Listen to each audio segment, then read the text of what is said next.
Hello everyone, कैसे हो आप सब लोग। तो यहाँ पे हम ट्रेड करना शुरू करेंगे। हमें कुछ गैप डाउन देखने को मिला, उसके बाद अपसाइड का मोमेंटम नज़र आ रहा है। एक रिट्रेसमेंट भी मार्केट दे चुका है। कल भी मार्केट ने एक अच्छा पॉजिटिव मोमेंटम किया था। तो डायरेक्टली नेगेटिविटी तो मार्केट के अंदर नहीं आना चाहिए, दोबारा से हमें स्ट्रॉन्ग अपसाइड का मोमेंटम मिलना चाहिए। तो ऐसा समझते हो यहाँ पे हम कॉल साइड का मार्केट के अंदर ट्रेड बनाने वाले हैं। तो सबसे पहले अपना मैं बैंक निफ्टी में अब पोजिशन बना लेता हूँ 900 क्वान्टिटी के साथ। सेम क्वांटिटी हम सेकंड पोजीशन में ऐड करेंगे। उसके बाद हम सेंसेक्स का ऐड कर लेते हैं 800 क्वांटिटी के साथ, और निफ्टी में 1200 क्वांटिटी ऐड कर लेते हैं। मार्केट के अंदर देखिए कुछ रिस्क तो यहाँ पे रहेगा, क्योंकि कल अच्छा मोमेंटम दिया था, तो एक रिट्रेसमेंट नॉर्मली मार्केट कर सकता है। लेकिन ओवरऑल देखिए कंडीशन जिस प्रकार की मार्केट ने बना रखी है कि थोड़ा बहुत हमें गैप डाउन मिल गया तो ऑटोमेटिक मार्केट के अंदर रिट्रेसमेंट हो गया, ज़्यादा खतरे वाली बात है नहीं। अदरवाइज अगर मार्केट जैसे फ्लैट ओपन होकर कंटिन्यू ऊपर जाता है तो उसमें थोड़ा सा रिस्क होता है कि रिट्रेसमेंट वगैरह मार्केट दे सकता है। लेकिन पहले ही से ही मार्केट ने एक हल्का सा गैप डाउन देकर कहीं ना कहीं एक छोटा मोटा रिट्रेसमेंट अपना बना दिया है। वैसे भी अगर हम देखें तो मार्केट के अंदर काफ़ी अच्छा स्ट्रॉन्ग हमें अपसाइड का मोमेंटम देखने को मिला। अगर हम तीनों इंडेक्स के अंदर देखेंगे, एक बात हमें ये भी नजर आ रही है कि जिस प्रकार का मोमेंटम मार्केट ने दिया है, आसपास के जो बायर हैं उनको मार्केट पहले ही निकाल चुका है। यहाँ पे जो बाइंग करके बैठे हैं वो बहुत अच्छे प्रॉफिट में बैठे हुए हैं, उनको हम टारगेट नहीं कर सकते। हमें टारगेट क्यों नहीं करना होता? क्योंकि देखिए अगर यहाँ पे कोई बायर बैठा होगा, मान लेते हैं उसको प्रॉफिट नजर आ रहा है 1 लाख के आसपास, ठीक है, और मार्केट गिरना शुरू कर देता है, यहाँ से गिरना शुरू कर देता है, तो क्या होगा? ये ज़्यादा से ज़्यादा क्या करेगा? अपना प्रॉफिट बुक करके निकल जाएगा। यानी कि ये अपनी जेब से पैसा नहीं देने वाला मार्केट को, और अगर ये पैसा नहीं देगा बायर तो सेलर को पैसा मिलेगा किसका? यानी कि यहाँ पे सेलर अपना पैसा नहीं बना पाएगा। इसलिए जो प्रॉफिट में होता है उसको हम टारगेट नहीं करते। तो यहाँ पे जो बायर बैठे हैं ऑलरेडी अच्छी प्रॉफिट में आ चुके हैं, तो ऐसे में या तो वो कल ही प्रॉफिट बुकिंग करके निकल गए होंगे, या फिर अब भी अगर मार्केट गिराउट करेगा तो कहीं ना कहीं प्रॉफिट में जाने वाले हैं, इसलिए हम इनको टारगेट नहीं कर सकते। यहाँ पे देखिए बायर वगैरह हो सकते हैं, लेकिन ऐसे बायर को मार्केट नॉर्मली क्या करता है कि जैसे मार्केट में अब 2 दिन का हॉलीडे रहने वाला है, तो अचानक से फिर दोबारा से गैप डाउन ओपन हो गया तो अचानक से इनके प्रीमियम कम हो जाएंगे, ऐसा कुछ साइकोलॉजी बनाकर इनको कम करता है। अदरवाइज डायरेक्टली इनको टारगेट नहीं करता, क्योंकि कंटिन्यू मोमेंटम में ज़्यादातर लोग बाइंग वगैरह कर भी नहीं पाते। यहाँ पे बायर हो सकते हैं, लेकिन क्लोजिंग के टाइम कुछ रिजेक्शन वगैरह देखकर मार्केट ने कहीं ना कहीं उनको निकाल दिया हुआ। तो ऐसे ही मुझे लगता है हमें दोबारा से अपसाइड वगैरह का ही मोमेंटम मिलना चाहिए, रिजेक्शन वगैरह का यहाँ पे प्लान बनाया नहीं जा सकता।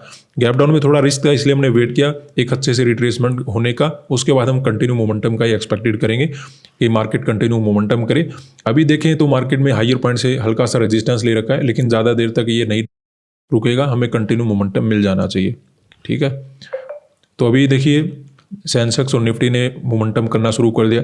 तो ऐसे ही मार्केट में ट्रेंड को फॉलो करना होता है, हमें ये देखना होता है कि आसपास के बायर का कैसे साइकोलॉजी बना हुआ है, क्या यहाँ पे ज़्यादा क्वांटिटी में लोग बाइंग करके जा सकते हैं। वैसा समझते हुए अगर आप यहाँ पे ट्रेड को आइडेंटिफाई करोगे और एक नॉर्मल तरीके से मार्केट को देखने की कोशिश करोगे तो आपको एक अच्छा ट्रेड मिल जाएगा। यहाँ पे ज़्यादा मैथ कैलकुलेशन लगाने की कोशिश करोगे तो इतना अच्छा ट्रेड मिलता नहीं, क्योंकि आपको लगेगा कि सर कहीं रिट्रेसमेंट ना हो जाए, गैप डाउन ओपन हुआ है कहीं गिर ना जाए, तो वैसा थोड़ा डर बना रहता है। लेकिन यहाँ पे थोड़ा ट्राई करना पड़ता है, रिस्क लेना पड़ता है, तभी पैसा बना पाएगा मार्केट में। और वैसे भी अच्छा पॉजिटिव मोमेंटम है, तो ज़्यादा डरने की आवश्यकता नहीं। डर किस बात में लगता है कि मार्केट ने अच्छा मोमेंटम किया फिर आप सेलिंग करोगे, तो वहाँ पे रिस्क रहता है, क्योंकि ऑलरेडी मार्केट में एक स्ट्रॉन्ग मोमेंटम है, तो दोबारा से मार्केट कहीं से भी कवर कर सकता है। लेकिन वहीं पर अगर आप मार्केट के साथ ही ट्रेड कर रहे हो तो ज़्यादा डरने वाली बात नहीं, ऑलरेडी अच्छा मोमेंटम चल रहा है और अभी भी हमें कंटिन्यू मोमेंटम नजर आ रहा है, तो ऐसे में अच्छा प्रॉफिट अपना बन सकता है। ओवरऑल हमने ऐसा ही एनालिसिस के अंदर प्लान बनाया था कि मार्केट के अंदर हम बाइंग करेंगे, और वैसे हमें लगभग ट्रेड करने का मौका मिल गया। तो सब कुछ अच्छा चला है, वेट करते हैं, अभी ठीक ठाक प्रॉफिट हमें नज़र आ रहा है। यहाँ पे अगर हम अपनी ट्रेड में देखें तो काफ़ी अच्छा प्रॉफिट नज़र आ रहा है। कंटिन्यू मोमेंटम मार्केट के अंदर आया हुआ है, निफ्टी के अंदर भी अच्छा मोमेंटम है। केवल बैंक निफ्टी थोड़ा बहुत पीछे रहता है, लेकिन जैसे ये चार्ट का ब्रेकआउट करेगा 200 का लेवल आसपास रहेगा, अगर यहाँ से भी छोटा मोटा रेजिस्टेंस बनाता है तो हमें कंटिन्यू ब्रेकआउट वगैरह देखने को मिल सकता है। तो ऐसे में अच्छा प्रॉफिट हम कैप्चर कर पाएंगे। सेंसेक्स ने ऑलरेडी 500 के लेवल का ब्रेकआउट कर दिया है। तो 2 दिनों से मार्केट में काफ़ी अच्छा स्ट्रेंथ मार्केट के अंदर नज़र आ रहा है, कंटिन्यू मार्केट ऊपर जाने की कोशिश कर रहा है। तो हमारे लिए अच्छा है, क्योंकि कल तो हम ज़्यादा प्रॉफिट नहीं बना पाए थे, आज में भी हम वेट कर सकते हैं क्योंकि मोमेंटम हमें नज़र आ रहा है। कल तो देखिए जब हमने ट्रेड बना रखा था ज़्यादा कुछ मोमेंटम हो नहीं रहा था, तब हम एग्जिट वगैरह करके निकल गए थे। थोड़ा खतरा रहता है कि बाई चांस कुछ रिजेक्शन वगैरह आ जाता, लेकिन मार्केट ने बड़ा मोमेंटम कल भी दिया था और आज भी कुछ वैसा ही करने की कोशिश करा है। तो चलने देते हैं जब तक कंटिन्यू मार्केट के अंदर मोमेंटम हो रहा है। 500 के ऊपर ट्रेड करेगा, ज़्यादा रिस्क हमें नज़र आएगा नहीं और वैसे भी अपना अच्छा प्रॉफिट चल रहा है। तो एक बड़ा टारगेट अचीव करने का मैं प्लान यहाँ पे बना रहा हूँ। अभी हम यहाँ पे वेट करेंगे। यहाँ पे अगर हम देखें तो अपनी ट्रेड में अचानक से ज़्यादा ही प्रॉफिट कम हो गया। तो ये तो देखिए हमें सज़ा मिली है लालच करने की, क्योंकि मैं लालच कर रहा था कि बैंक निफ्टी के अंदर ब्रेकआउट हो जाए। ऑलमोस्ट ब्रेकआउट होने वाला भी था, उसके बाद तुरंत मार्केट ने रेड कैंडल बना दिया। तो लालच करना मार्केट में वैसे ठीक रहता नहीं, लेकिन ओवरऑल देखिए जब प्रॉफिट अच्छा चलता है तो रिस्क लेने का मन बन ही जाता है। तो अब मैं यहाँ पे और ज़्यादा रिस्क नहीं लेने वाला। हम यहाँ पे बुक करके मार्केट से निकल जाते हैं, क्योंकि अगर हम बैठे रहेंगे तो वही रिस्क बना रहता है कि मार्केट में अचानक से प्रॉफिट कम हो जाता है और कभी कभी मार्केट में ये सिचुएशन भी बन जाती है कि टोटल घूम जाएगा। और अच्छा प्रॉफिट देखने बाद जहाँ पे आपको टारगेट मिल जाए, उसके बाद अगर आप प्रॉफिट कम कर देते हो तो वो आपकी गलती है, वो मार्केट की गलती नहीं है। तो मैं जस्ट यहाँ पे टारगेट बुक कर लेना चाहिए, इसलिए हम यहाँ पे बुकिंग करके निकल गए। हमने एनालिसिस में और अभी बाइंग करने का प्लान क्यों बनाया था, क्योंकि हमें कंटिन्यू मार्केट के अंदर अच्छा स्ट्रेंथ देखने को मिला था। तो ऐसे में नीचे के बायर को हम टारगेट कर नहीं सकते थे। जो भी यहाँ पे रिजेक्शन वगैरह का प्लान बना के बैठे थे कि अभी तो मार्केट के अंदर गिरावट हो ही जाना चाहिए, उनको हम टारगेट करने वाले थे। इसीलिए हमें मार्केट में कंटिन्यू मोमेंटम मिल पाया। एक बात और ये भी होती है कि अगर यहाँ पे कोई बायर बैठा भी होता है और अगर उसका प्रॉफिट हो भी गया तो वो अपनी पोजीशन को होल्ड नहीं करता, क्योंकि प्रॉफिट में क्या होता है ज़्यादातर ट्रेडर भाग जाते हैं।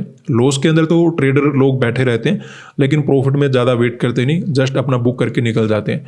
मैंने थोड़ा बहुत रिस्क लिया तो था कि बड़ा टारगेट हम और ज़्यादा कर पाएँ, लेकिन रिजेक्शन आने के बाद प्रॉफिट कम कर देता है। और टारगेट देखने बाद अगर रिजेक्शन के बाद हम बैठे रहेंगे और अगर मार्केट टोटल घूम गया तो वहाँ पर मेरी गलती मानी जाएगी। तो वैसा हमें नहीं करना है। जब तक लग रहा था कि प्रोबेबिलिटी है मार्केट ऊपर जा सकता है, हमने वेट किया। अब रिजेक्शन वगैरह आना शुरू हो गया अच्छा प्रॉफिट देखने के बाद, तो मैं यहाँ पे वेट नहीं करने वाला, इसलिए हम यहाँ पे बुकिंग करके निकल गए। तो अच्छा प्रॉफिट मिला हमें, अच्छा स्ट्रेंथ था मार्केट के अंदर और ज़्यादा प्रॉब्लम हुआ भी नहीं। आज के लिए इतना ही, धन्यवाद।